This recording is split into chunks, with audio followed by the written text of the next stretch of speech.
मना रहे हैं, लेकिन यह आजादी हमें उपहार में नहीं मिली है। इसके लिए एक लंबी यात्रा करनी पड़ी है, आजादी की यात्रा। इस यात्रा में हजारों लाखों लोगों ने अपनी जान की कुर्बानी दी। 1919 जलियांवाला बाग।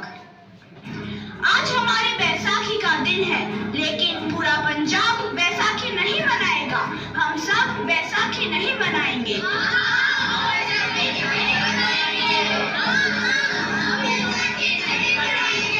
जब तक हम अंग्रेजों को भारत से बाहर नहीं निकाल देते, पूरा पंजाब बैसाखी नहीं मनाएगा।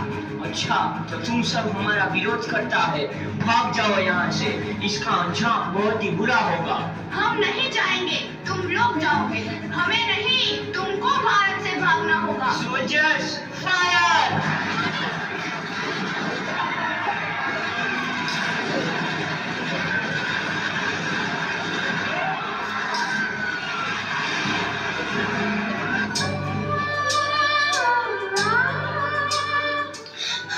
ये जमीन हमारी, ये धरती हमारी, ये खेत हमारे। अभी थोड़ी देर पहले हमारी ये फसलें लहरा रही थी, पर इन अंग्रेजों ने हमारी फसलें बर्बाद कर दी। इन अंग्रेजों ने एक ही झटके में इन सब फसलों को काट दिया। अंग्रेजों, तुम्हारे इस अत्याचार से हम डरेंगे नहीं। इस अत्याचार का बदला लेकर रहेंगे। हम आजादी लेकर रहेंगे। जलियांवाला बाग हर हिंदुस्तानी की आंख नम कर गया। इस कांड में कितने मासूमों की आहुति चढ़ गई। इतनी हैवानियत से इंसानियत कत्ल कर दी गई। जलियांवाला बाग के हत्याकांड ने आजादी की आग में घी देने का काम किया। मासूम औरतों, बच्चों की दर्द भरी चीखें और सिसकियां इनकलाब का गूंज बनकर उभरी। लाला लाजपत राय, भगत सिंह, राजगुरु, सुखदेव सरीखे क्रांतिकारियों ने भारत की इस जमीन से विदेशी दरिंदों को निकाल फेंकने के मंसूबे मजबूत कर लिए। 8 अप्रैल 1929 लाला लाजपत राय के नेतृत्व में साइमन कमीशन के खिलाफ एक भारी जुलूस निकाला गया। Simon commission, Simon commission, Simon commission, Simon commission, Simon commission, Simon commission, Simon commission, Simon commission, Simon commission. बेवकूफ इंडियंस, तुमको हमारी बात समझ में नहीं आती। Stop this. Simon commission. नहीं मानता। I said stop this. लाला जी, आप आगे बढ़ो, हम आपके साथ हैं। लाला जी, संघर्ष करो, हम आपके साथ हैं। लाला जी, संघर्ष करो, हम आपके साथ हैं। लाठी चार्ज करो!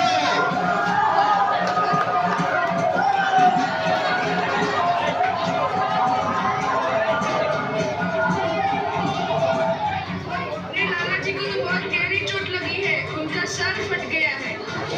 मेरे शरीर में लगी एक लाठी अंग्रेजी सरकार के कफन में कील का काम करेगी। ये आजादी की लड़ाई रुकनी नहीं चाहिए। ये जिम्मेदारी मैं तुम सबको सौंप कर जा रहा हूँ। लाला लाजपत राय की दर्दनाक मौत के बाद भगत सिंह, सुखदेव, राजगुरु वतन के इन मतवालों के खून में ऐसा उबाल आया जिसका सामना करना अंग्रेजी सरकार के लिए मुश्किल हो गया। अंग्रेजों को करारा जवाब देने के लिए स्कॉट और सैंडर्स को मारने की रूपरेखा रची गई।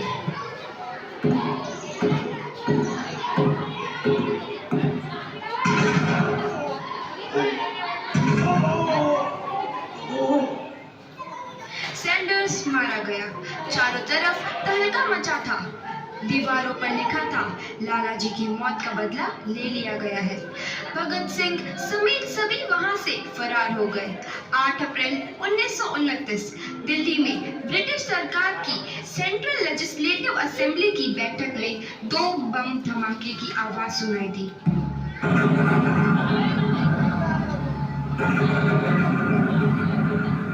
इन धमाकों ने अंग्रेजी हुकूमत को हिलाकर रख दिया। इस घटना को अंजाम देने वाले भगत सिंह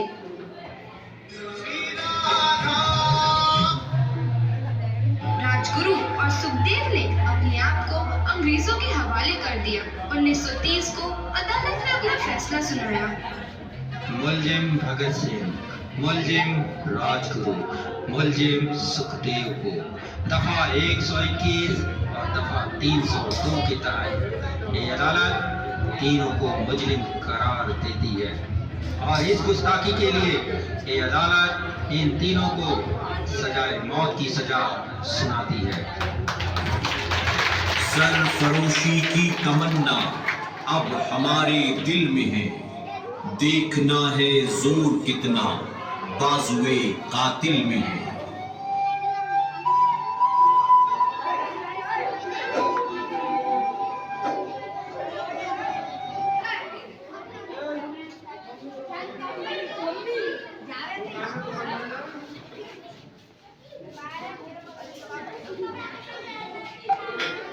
पुत्र की हाल है तेरा। मैं चंगा हूँ माँ, फिक्र करने की कोई गल नहीं। पुत्र, मेरा दिल तेरी तरह पत्थर दिल नहीं होगा। तेरी ये गल्ला सुन के मेरा कलेजा फटे जा रहा है। माँ, मेरा दिल कोई पत्थर जैसा नहीं है, एक वतन परस्त का दिल है जो मेरे देश प्रेम के जज्बे को ताकत देता है। बेटा, मेरा लाल। माँ, आज मेरी तपस्या पूरी होने जा रही है। जे तू रोई तो मैंने तकलीफ हुई। सोच, तेरा पुत्र आज शादी करने वास्ते जा रहा है। फर्क केवल इतना है, वो घोड़ी पर नहीं फांसी पर चढ़ने वास्ते जा रहा है। आज तू क्रांतिकारी की माँ है, कल तू एक शहीद की माँ होगी। माँ, पुत्र भगत, तू इतनी छोटी उम्र में हम सबको छोड़ के चला जाएगा। तूने जिंदगी में देखा ही क्या है पुत्र? मैंने अपनी माँ देखी है जिसने मुझे एक ही बात बताई है कि बेटे, अपने देश के लिए एक बार मरना 100 बार जन्म लेने के बराबर होता है। अच्छा माँ, अब आशीर्वाद दे, आखिरी बार विदाई लेने का समय आ गया है। भगत, मेरे लाल।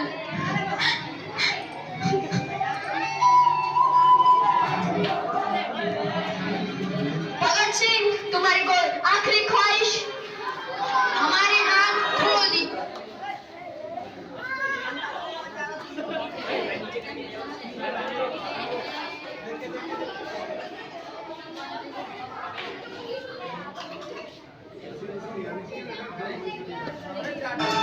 आजादी को चली बहाने दीवानों की।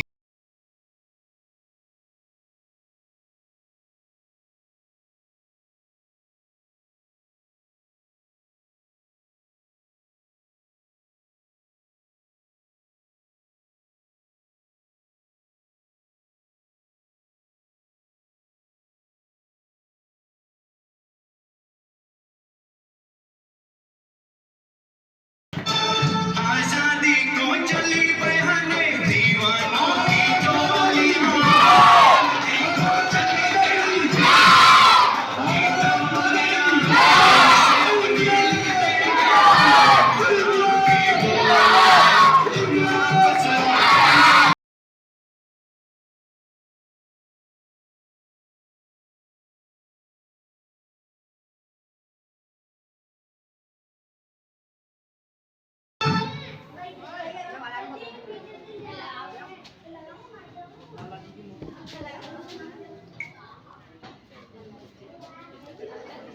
लिए जाए।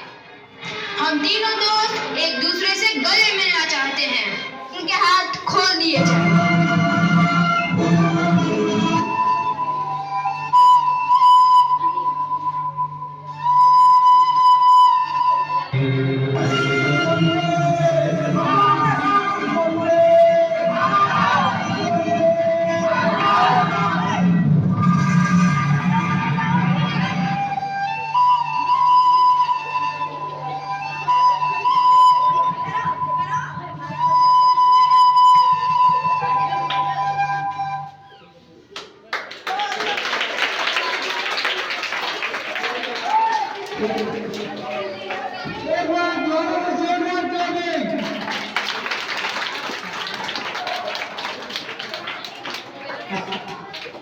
एक मोहित के द्वारा एक शायरी देशभक्ति इसी नाटक से संबंधित